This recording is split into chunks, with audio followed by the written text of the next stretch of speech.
now listening to the show about the shit in life that's just a bit too much from the perspective of stand-up comics with our hosts, Carmelo Bongiovi and Ken Krantz. This week's topic, odd jobs. This is a bit too much.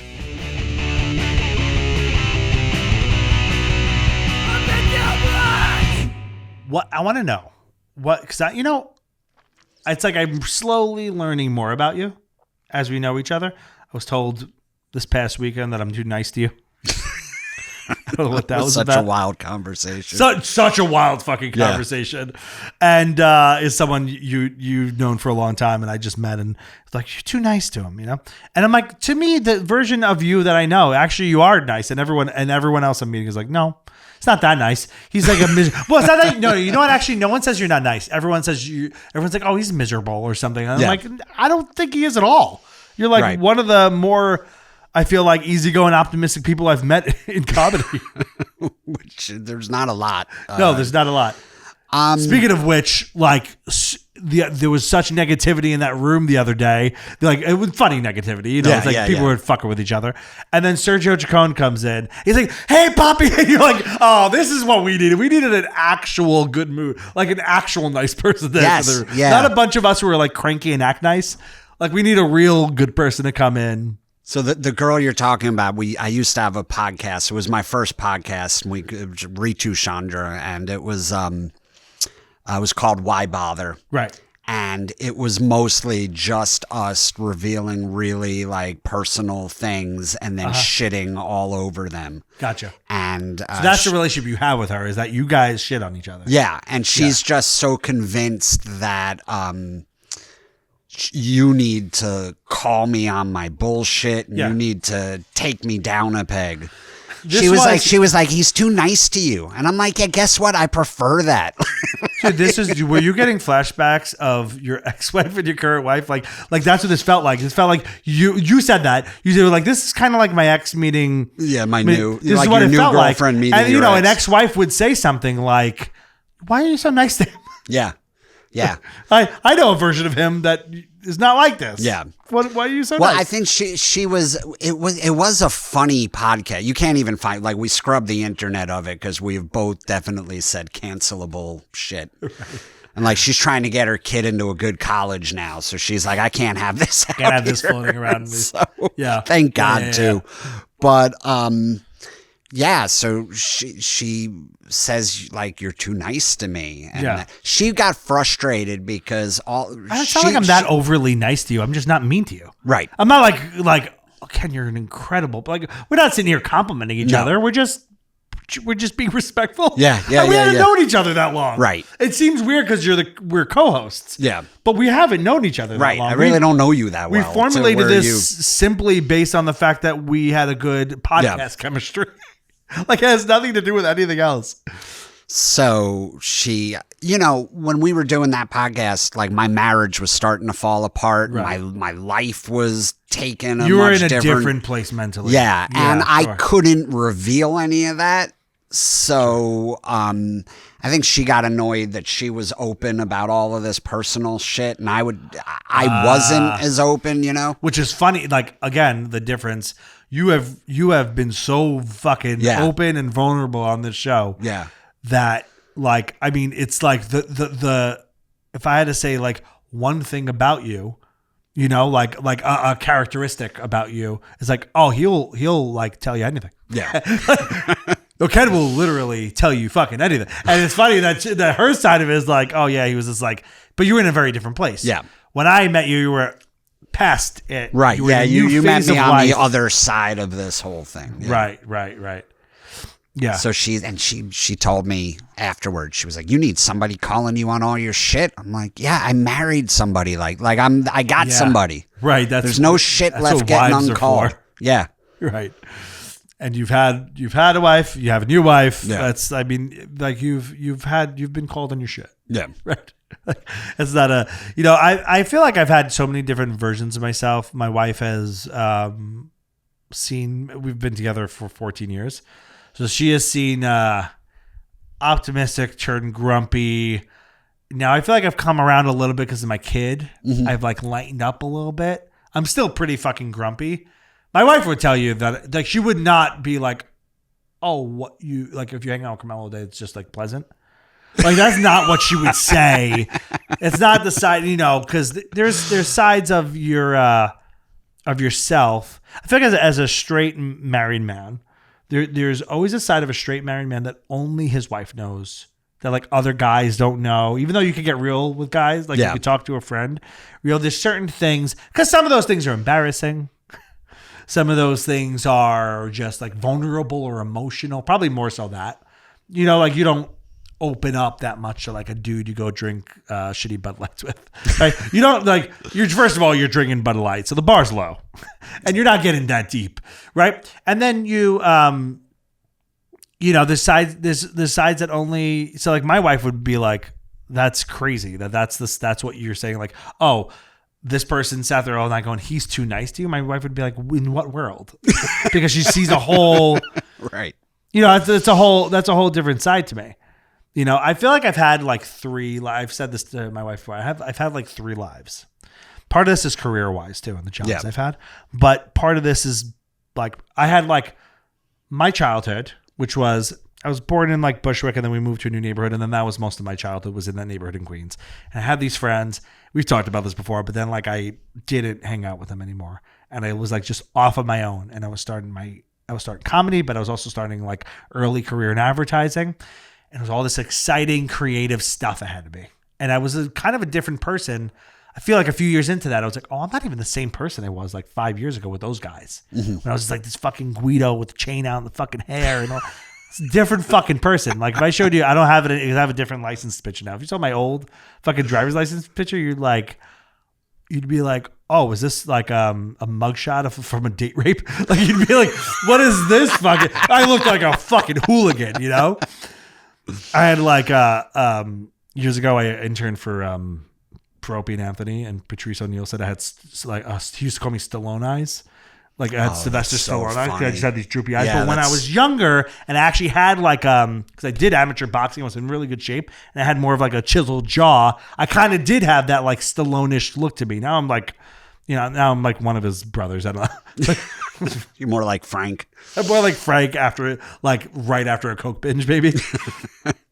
And but part of that is jobs too. I feel like I've had a lot of jobs, and they've like really, they could change who you are. Yeah, you know what I mean. In a way, I'm not saying change you to your core. Like I always wanted to do creative stuff. I always wanted to, I was always trying to be, I was always like wanted to be funny and creative and all this stuff. But like it wasn't. So maybe not who I am as a core, but like in my core, but like what my life was. For example, like I had a lot of, and between those two phases, I had all these like odd jobs. I had these really weird jobs. Like in college, did you like? So for you, before comedy, you started doing comedy in like your 30s, right? Yeah, I started late. You started late. So what were you doing before that? I was after college. I was selling insurance. Okay. Like life insurance and shit like that. I worked for John Hancock.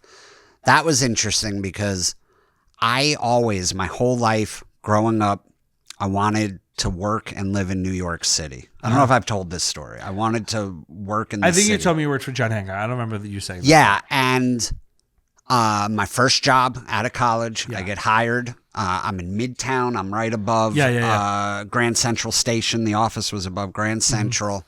And I'm like, I remember my first day walking to the office from Penn Station being like, this is it. This is the start of my new life. And I'm going to make enough money and I'm going to live in the city. And that was Monday, September 10th, 2001. So... Nothing bad will happen. It was like this is the best ever. Mark my word. Monday, September 10th, 2001. The future's all great. Yeah, and then I wonder what tomorrow will bring. I do remember walking to my office that second day, and it was for anybody that was there. It was one of the most beautiful days I ever remember, just KP weather-wise. Yeah, it was KP Berg's birthday. And I remember walking towards the office and being It was like, a beautiful day, right? there's an awful lot of like fire trucks and ambulances, but man, this is still great. Like this is, Yeah, it's New York. Whatever. Yeah. It happens, right? And then, by that afternoon, I was like, I got to get the fuck out of the city. Like, Yeah, this like, job why am is I- not for, like, I don't want to be coming here every day. Yeah, sure. Like then people And then I were was scared of being- Manhattan for a while. Yeah, Being yeah. over Grand Central, we dealt with, I would say, for about 6 months after that, bomb threats. Yeah, and we were up high. It was like 20-something floors, and the bomb threats would come in. You couldn't use the elevator. Yeah, and by that So point, it all got the old. stories of what happened in the tower and all Yeah. the horror stories of people trying to get out, like everyone knew all that stuff now, and you're high up in a building. Yep. God damn it. So yeah, I just remember like you couldn't get on the phone. I just remember everybody walking, dialing, or holding their phone. You didn't actually see anyone talking on their cell phone. just all trying to get It was reception. because it was like, yeah, everybody was trying at the same time, so nobody could do it. And it was hours and hours before I can even get a call in to my parents. And I called my mom, and she was like, "Thank God you're okay. I'm so happy." And I couldn't get out of the city that night. I had to stay in the city with a friend. And then I remember calling my dad, being like, "Hey, Dad, I'm okay." He was like, "Yeah, no shit. You work in Midtown." He was like, Get over it. so not worried, Yeah, it's over there. You're fine. My mom was like crying, like, "Oh, thank God you called." Yeah, My yeah. dad was like, "How many blocks are you away?" Right, he treated it like it was a bad car accident that happened on a different highway. Like, you're fine. What is? Yeah, accidents happen. That's funny. That because I think of my life in like these three sort of phases. It was like kid, totally separated from everyone at that point, like beginning of my career, and then there's when I have a kid. And I feel like those are three different people. Every time I'm in one of those phases, I look back at the other people and I'm like, that's not even me anymore. But there was this in-between phase where I had these, like, between those stage 1 and stage 2, let's call it, 18, 19, like going into college, where I was like, I had no idea what I wanted to do myself. I knew I wanted to do stand-up, but I hadn't started it. I didn't think I was really going to do it. And I didn't know I was going to go into, like, advertising for a while. So I was like, well, how do I make money? And, no discernible skills at that point. I didn't have a job. I think I had a job. I had a job when I was 16 at, like, a catering hall waiting tables. Yeah. That was the only, and I was terrible at it. First day of work, dropped a whole tray of drinks down someone's back at a wedding. You know what it is? I didn't understand the balance of a tray. So I had the tray, and like the bartender set up it was a round tray, set up the full tray, gave it to me, and I went, okay, got it. I've seen shows before. I know how they hold these. And I walk it over. This is my first run of service. It's the first tray of anything I bring out as a waiter. I walk it out. I go take, I think, 2 drinks off, and then I did The whole thing. And like an idiot, I didn't go around. I didn't do it in a way that kept the balance. I took them all from one side, and the whole thing tipped over. And I want to say 6 or 7 drinks on one man's back. Oh, that's hilarious. And I never forget, his dude was like this jacked up dude, like real sort of buff in shape kind of dude. And he got up and on instinct got up and grabbed me by the shirt collar. And I was like, "Oh my God, I'm sorry." And then he was like, he cooled down and he was like, "It's okay." But his instinct, he was gonna, Yeah. I almost got punched on instinct. Yeah. And he grabbed me. He was like, "What the?" And then he I think he realized. So you were like a kid. I'm a kid. I was like 16. Everyone's looking at him like, whoa. Probably didn't even see the drinks fall. They just see him holding me. Before he could have even turned around and grabbed me, I would have been on the floor in the fetal position crying. It was all so fast. I don't think I even absorbed that the drinks fell on him until he already had me in his hands. It was it's like he jumped up from the cold rush of liquid down his back as he's talking to his family or whatever. Right? He's like totally not expecting. He jumped up and just grabbed me. I was a terrible waiter, and I waited tables one more time later on. But I was. That's a hard job. I didn't last long trying. It's fucking miserable. And so then I went, okay. I don't want to. I did that for a few months. I didn't like it. And then I tried to wait tables one other time at a different restaurant in like the Hamptons. because they knew like a restaurant owner, like a family knew a restaurant owner there. And it was just like every time I went out, I wasn't even a waiter. I was bussing tables, right? I did that. I was in high bussing school. tables. That's hard fucking. That's what it was. work. I wasn't even a waiter. And I went out, I remember like on my second day there, this old lady, we brought her out. It was a really good Italian restaurant in the Hamptons. Like the chef was fucking phenomenal. It was great food. We brought her out this pasta dish. And right out of the kitchen, like there was no lag. It wasn't sitting under a lag. It's piping hot fucking pasta dish. And she looks down at it. She didn't taste it. She could see the steam coming out. She goes, "It's cold." And we were like, "What do you mean it's cold?" And she's like, "It's cold." And we're like, "Do you want to try it?" She's like, "I could tell." She wouldn't even try it, right? And then we like left her alone. We were like, "Okay, let's talk to the chef." The plate was still there. We didn't take it away yet. She like took a bite. She's like, "It's cold." Clearly, this thing was steaming hot. And so we took the plate away. He made a fresh plate. You know, no funny business. He made a fresh plate. He's like, "All right, whatever. I'll make a new plate." Made a fresh plate. No laps. He literally dished it, gave it. We ran out. Piping hot again. She said it was cold again. This woman, I believe, wanted a free meal. Yeah. Like I believe that's what she was looking for In the because Hamptons. it was a blatant lot In the Hamptons. in the fucking Hamptons, right? Like this, and she was like, you know, maybe like 75, 80.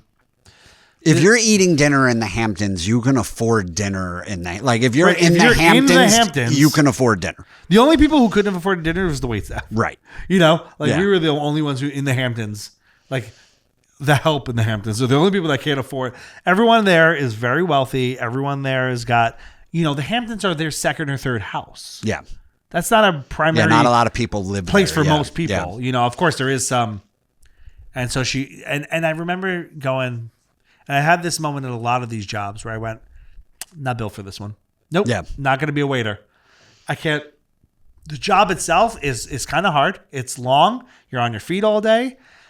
And I don't like people enough to be like, "Oh, I'm so sorry, ma'am. You know, customer's always right," and that bullshit. Yeah. I fucking hate that.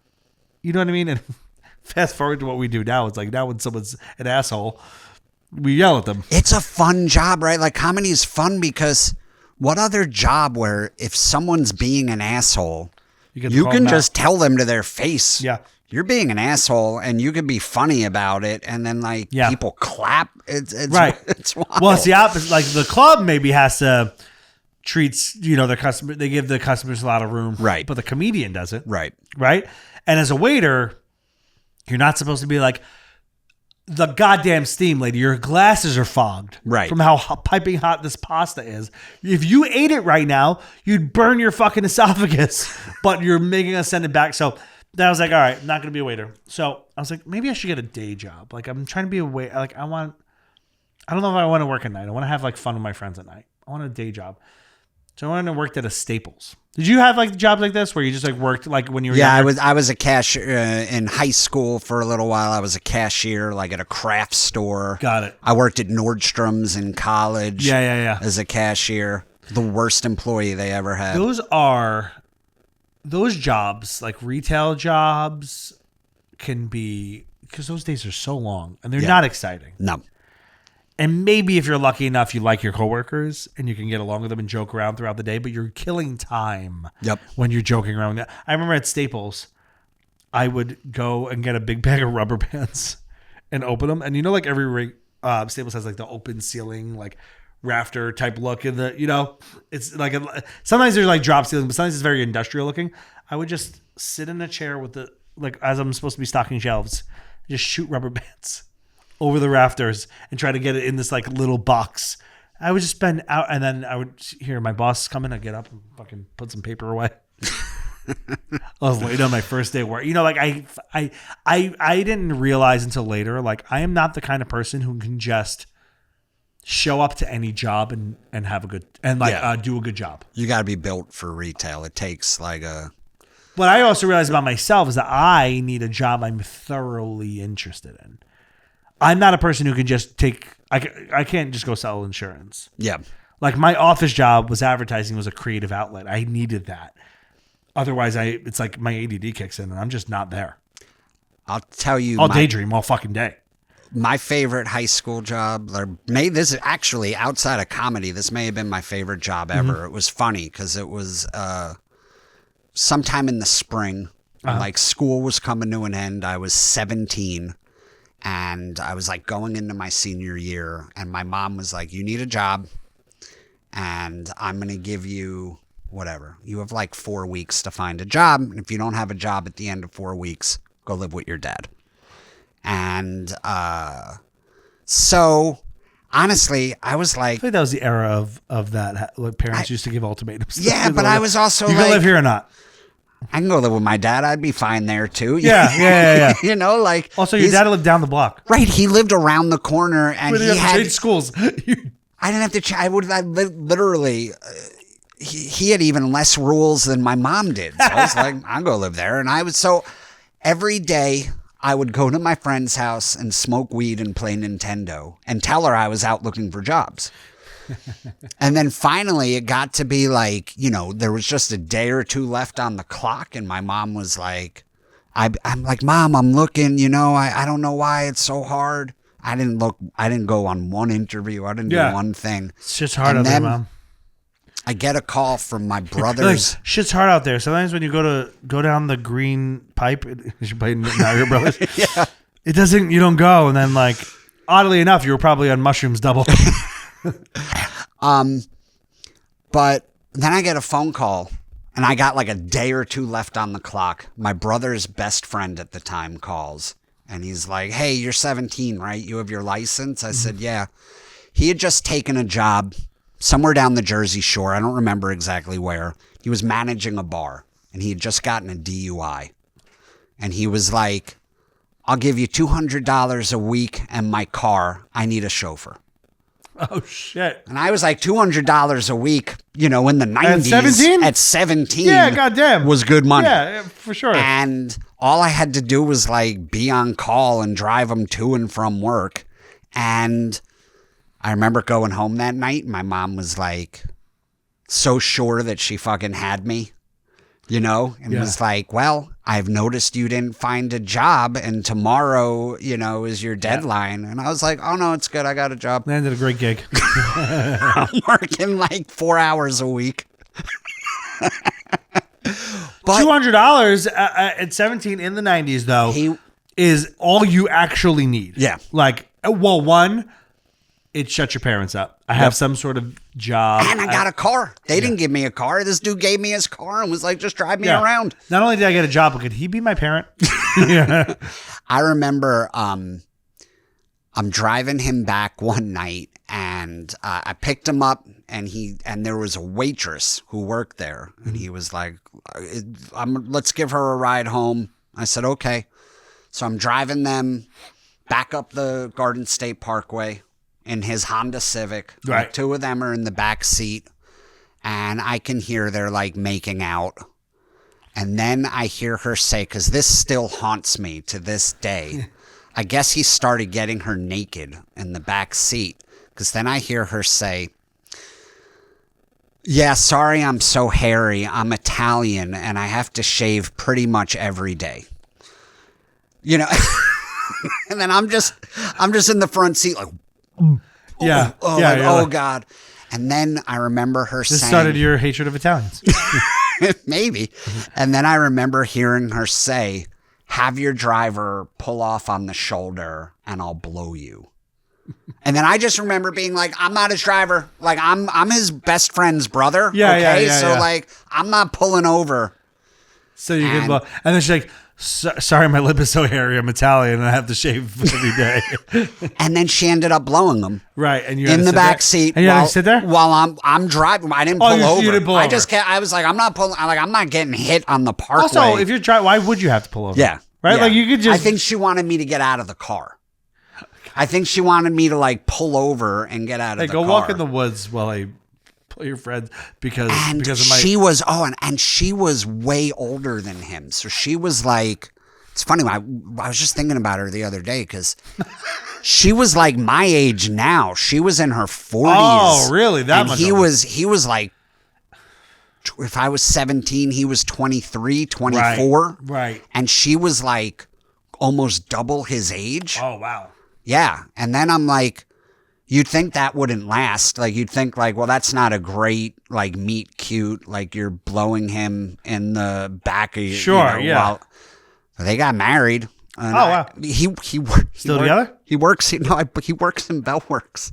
He works in this building. He works in this building. I bumped into him like a year ago, and they had just gotten divorced. But I was like, but it's 20 years later. She's got to be like 70 now, And my only memory of her was being like, hey, I'm sorry I'm so hairy. Now let me blow you. She's got to have like a full bush of gray pubes now. But man, what a great job. It's so funny. Like, I was dating my girlfriend at the time, my wife that I'm married to now. And I remember like I would take her with me to the bar to pick him up and bring him back. She would just join me for rides. And she had a strict curfew, and it was the summer. So one night we get there to pick him up, and she had to be back by like whatever, like 8 o'clock or 9 o'clock, whatever her parents had told her. And we get to the bar, and dude's not on time. And it's like, he's like, hey, I'm running late. And then called her parents from a payphone at a bar. They didn't know she was with me. They didn't know she was at a bar.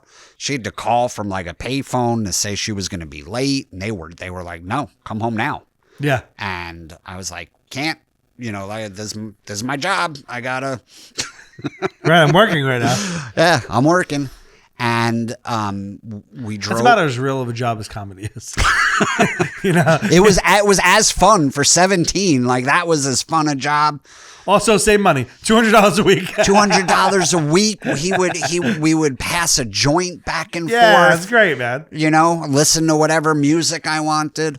But I remember, so I got her home like 2 hours past her curfew, and as we pulled up, her dad, who's now my father-in-law, was standing in the middle of the street like this, like arms folded. And I just remember my buddy going, well, this isn't good. And that's not the face of a guy. And I rolled down the window. He started yelling at me. He's like, when I tell you my daughter was going to be home at a certain time, you bring her home at this time. And I just remember like driving away, like, what is this dude's problem? Like, I'm working, like. Right. Dude, but now as a father of a daughter, I'm like, you have a fake job, asshole. Get my daughter home. How did he not take this my head off? This is a real fucking job. You drive another dude around. You drive a degenerate around. Yeah. Also, there's a bunch of pubes in the backseat. My weirdest job ever. So then I worked this is not my weirdest job, but the transition between the jobs I had, and then I worked in like a supermarket in like the seafood department. It's fucking horrifying when you're a young, like, cause I had to go and like scrub I smelled like fish at the end of the day. I was like filleting fish and shit in a seafood department of a supermarket. Yeah. But I got good at it. Now I hated that job. Now that I'm older and I like cooking so much, I'm like, oh, I know how to skin a salmon. This is a great skill set that I've taken with me. After that job, I went, okay, not a waiter. Nighttime job, not for me. I don't want a stinky, shitty job. I don't want to work at the Staples. I don't want to work with food. What is a fucking normal job? And I got the least normal job you could get, but it actually ended up being, for a little bit, super exciting until I got super fucked up, which was I worked for a private investigator in college. I was like, he was, it was his license. He was a retired detective. Mm-hmm. He had an office on Queens Boulevard, right across the street from the major courthouses. And he had a private investigation / bail bonds business with another cop. The other cop ran the bail bond side. He ran the private investigator side. So on the bail bond side, which was the majority of the office, was like, criminals, murderers, drug dealers coming in on bail, right? Yeah. They would come and pay their bail, and the person who would write their money orders and all that shit, pay the bail bond to get them out of in that time while they're awaiting trial, right? So that was one side of the business. And then the other side of the business, which was like sometimes the same client, the defense attorneys would hire my boss, who's a retired detective, now private investigator. Like, this is like old school. This is as like old school New York. Like, you think of like a noir private PI. Yeah. It was like, this guy was an old grizzled homicide detective, and he had this business, but he had like little fucking guys that would go out and do the jobs for him, like a lot of the grunt work, and then he would lead it up. The defense attorneys would go, okay, my guy is convicted, is on trial for drug dealing, arms dealing, murder. I need you to like go recanvass the area where the cops ask questions to see if anything else comes up that we could use in our defense. Oh, this person said they never actually saw his face. That kind of shit. Yeah. Go to the supermarket where the shooting happened in front of and ask that guy to describe him again. Because if he can't describe him again, we have an inconsistency. We could bring that to court. So that's kind of shit. I would go with these very analog, like And paper. people would talk to you? People would talk to me. People would, I didn't have a badge. I had like a lanyard.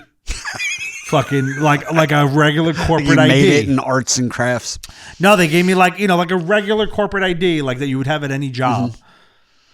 They just had your name on it. It had like a little seal on it, but it was fake. Like my boss's contract extended to us. It wasn't like we weren't armed. We had our own cars. But for a while, it was exciting. Part of the job was sometimes you'd have to go to the courthouse. This was fucked up. You'd have to go to the courthouse and do like this is before Zoom was really a thing, but we'd do this rudimentary old video conferencing thing, and you would talk to your client, said murderer, in Rikers Island in their video conference room, and I'd be under this like hood in a conference room at the courthouse, and I'd have to ask them questions. Then I would take this information, bring it back to my boss. He'd go, okay, now I want you to go talk to these 3 people. Go to Queens Boulevard and talk to the shop owner. Go to this person. And then sometimes, this is where I was like, this is where I had the moment there where I'm like, I'm not built for this.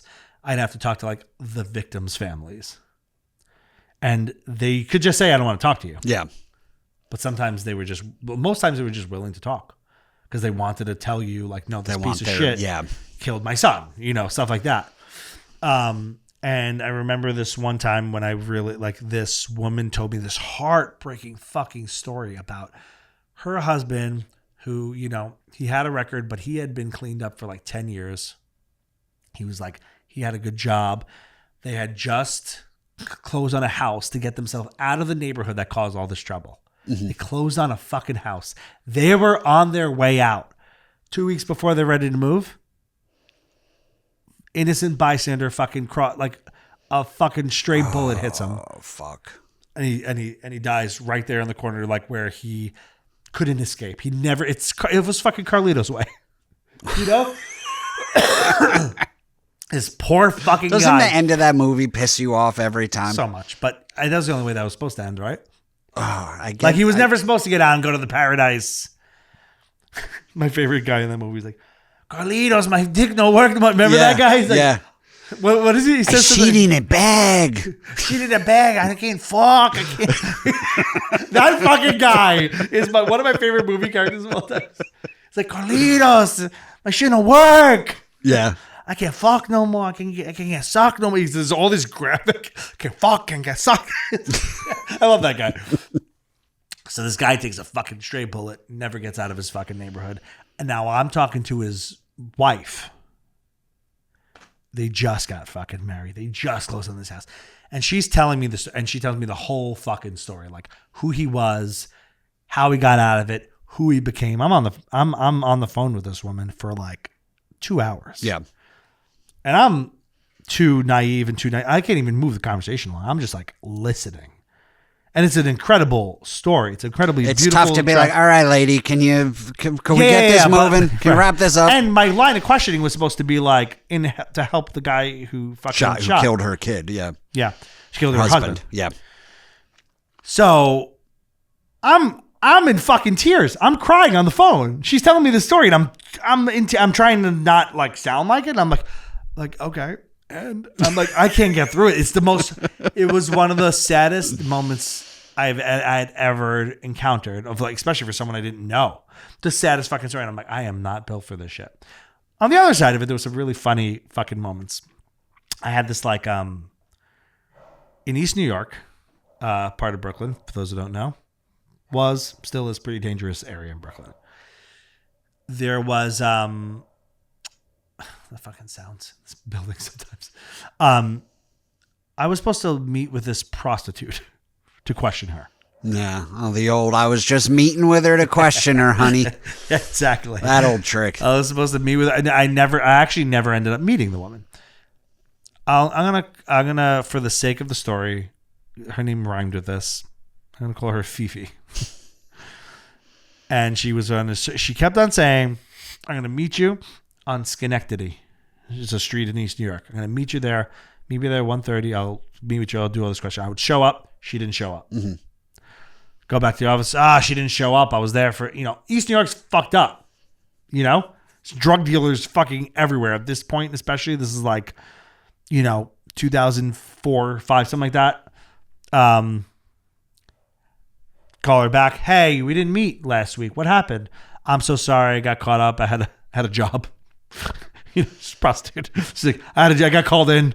I got a job. I was like, you almost forgot she was a prostitute. It sounded like she had like an on-call, like office job. I was blowing this dude in the back of a Honda Civic while his best friend's brother drove. Right. The thing is, I'm Italian, so it was a whole thing. I couldn't. So then, second week, I go back, meet her. I'm fucking standing there, and there's people screaming shit at me because I guess I just don't look like you belong. Well, I don't look like I belong, but also like I looked scared. Like I looked like I didn't want to be there. So it's like people could see it on your face in those bad neighborhoods. And normally, if I have to go through a bad neighborhood, I could like steal myself. I could like, put on the face, but it was like, I'm just standing here vulnerable. I was very uncomfortable. Left, the second week, I went back to Schenectady Street 4 fucking times, and she never met with me until eventually maybe she's dead. Yeah. FiFi might be dead. Well, let's hope not. Well, maybe. I was pretty mad about it. So there was like interesting stories like that. Like you would go, I now know what crack smells like because I went to this like Left Rack Cities, this projects in Queens. And like, I remember I had to go to this apartment in Left Rack City and ask. Left Rack City is really interesting. It used to be these like luxury buildings in like the 60s and 70s. And now it's like projects. And I'm walking through the halls and I had to go to this one apartment and like ask someone questions. But as I was walking through, this one apartment door was wide open and this massive woman, she was bigger than the couch she was sitting on, smoking crack with the TV blaring, like an old tube out of date TV blaring. And I'm smelling this like weird burning. I'm like, what is that fucking smell? And I walked past and she just turned around with her fucking crack pipe and looked at me and went, and then turned back to her TV. I'm like, now we know what crack smells like. Yeah. So it was a really interesting that's interesting. That's the only drug, I probably shouldn't say, it's the only drug I've ever been offered that I was too chicken shit to try. Too chicken shit to do. Yeah. Crack. I was like, this just feels, even for me, this seems a little dark. Right. And someone probably could have sold it to you in a way that if they didn't say crack, like it's this like cocaine thing. Like if it's like this byproduct of it's like, coke adjacent. Like if they had described it to you, you might have done it. Yeah. But once you hear crack, right? And that was a lot of the job was like dealing with crackheads. Yeah. And I'm like, Which, by the way, not super easy to deal with. Like they don't listen to reason a lot. Like, right. I find like toddlers and crackheads are very similar. Yeah. Like you can't bribe them. I remember sometimes it's with like my daughter. It's like a MAGA person. Yeah. Like with you're my not daughter, convinced I'd that this be guy like, is shit. Yeah. Like here's $300. Just shut up for 20 minutes. And I don't need your money. I don't know what the fuck that is. Right. A kid would do this. A kid is, you're totally right. That is, kids have like 3-year-olds have crackhead behavior. Them. Yeah. Yeah. There's no reasoning. No. Sometimes they're just sitting there and they make a noise like a crackhead would do. Like, blah! But you see them just look. They're in the back seat of your car. They take off their shoe and they're just looking at the bottom of their shoe, and then you just see them lick it. That's crackhead behavior. Yeah, right. They take their clothes off sometimes in public. They love to dance. Yeah, also crackhead behavior. Right, kids will just dance. Not dancing in rhythm. Yeah, sometimes there's no music. You're just walking out of the street and it would be a hell of a song. Oh man! Like mumbling, and maybe there's a real rhythm in the kid's head, but they're just like making noises. So that's crackhead behavior. I just discovered. Speaking of which, I just discovered I have a neighborhood crackhead. Oh, that's nice. I'm going to hell. All right, so a few weeks ago, community pool in my neighborhood. It's shutting down, right before Labor Day is the last day. So we're going to get our last We're going to get our last pool time in. And it was just me and my wife, and it was a weekend that we didn't have any kids. So I microdosed some mushrooms, and I told my wife, like, I'm going to take some mushrooms. I hope you're cool with that. And then we filled up our cups with booze, you know, like our drinking cups. And we filled them up with booze, and we went to the pool. And it's also crackhead behavior. Which, yeah, I know. It wasn't crack, it was, but listen, okay, but I'm a grown up, and we had no kids, and there's a father there with his kids, and he looks tweaked. You know, you can tell when somebody looks kind of tweaked. At some point, the mom shows up. You can't hide crack. The mom shows up and delivers them all lunch. Shows up with like bags of fast food. Tweaked? She seemed fine. Okay. Actually, this dude seemed like I wouldn't even say tweaked at first, but you could tell like something was off. And they were sitting right near us. And, but then also I'm like, well, you know, I'm a little fucked up. Maybe I'm not getting this correctly. Yeah. And, Mom drops off the food, and then not 20 minutes later, the dad starts making a hard push to the kids to go home. He's like, "Listen, why don't we go back to the house? Why don't we stop there and we can eat something?" And then right away, like me and my wife looked at each other, like there's bags of food all over that table. Yeah. He was like, "Come on, we can go get a snack." And then we're like, "We're not hungry, Dad. Like we just ate Burger King, you know?" Right. And then he was like, "Well, come on, let's Daddy go." needs a snack. Yeah, he's like, "Let's go." He's like, "I gotta use some. We'll say hi to Mom," and like he ushers the kids out of there. And my wife and I are just kind of looking at each other like, "That's fucking weird." Wait, they were in with their mom? The person who delivered the food? The mom showed up, delivered food, and went back and left. Okay, gotcha. And then he gets his kids, leaves all his shit there, you know, and then him and the kids leave. And a few minutes later, my wife and I are like, all right, we think it's time to go home, you know? So we leave, and we're walking out of the pool, and I turn to my wife, and I'm like, there's no way I'm not the biggest dirtbag at the community pool. Yeah, right. Like, what I'm like, I was like, why? Again, I was only microdosed, but like, I'm on mushrooms, I'm drinking booze at the pool. Like, why am I such a dirtbag? And then all of a sudden, we see this dude walking down the street, but he's not like, I don't even know how to describe it. He's almost like bebopping down the street. Okay. And he's heading back towards us, and he is scatting.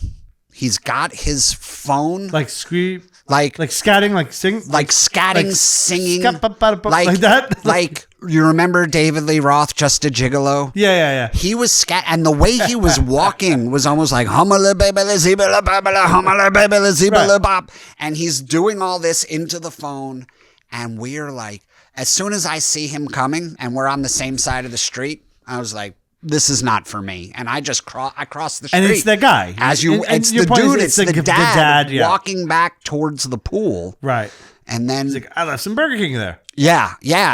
But he is, and at first we're like, well, maybe he's just singing, but I've never even seen somebody walking like this. It was like, imagine like you're riding a unicycle, but you don't have a unicycle.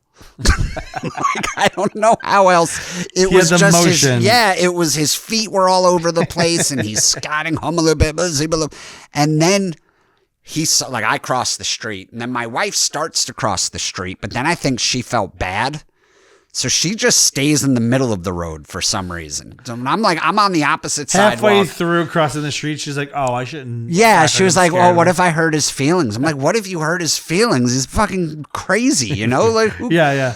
And all of a sudden, he sees us and like snaps to and just starts to whistle. Like, I can't whistle, but he just starts whistling like, oh, maybe that's what they thought I was doing this whole time. Yeah. And then the minute we get past him, he's, as soon as we pass him, he's like, hubba, it sounds again. like Louis Armstrong again. And by the way, this could have been a story about how you met my daughter.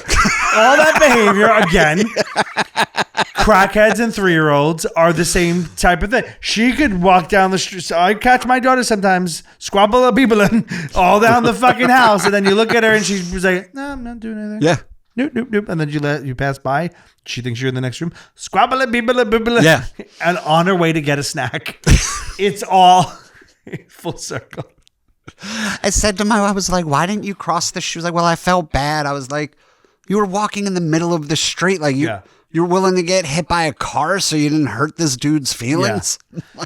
And then I start asking around, like, to some of the other dads, I'm like, well, what do we know about this dude? And then very shady behavior was reinforced when I did just a tiny bit.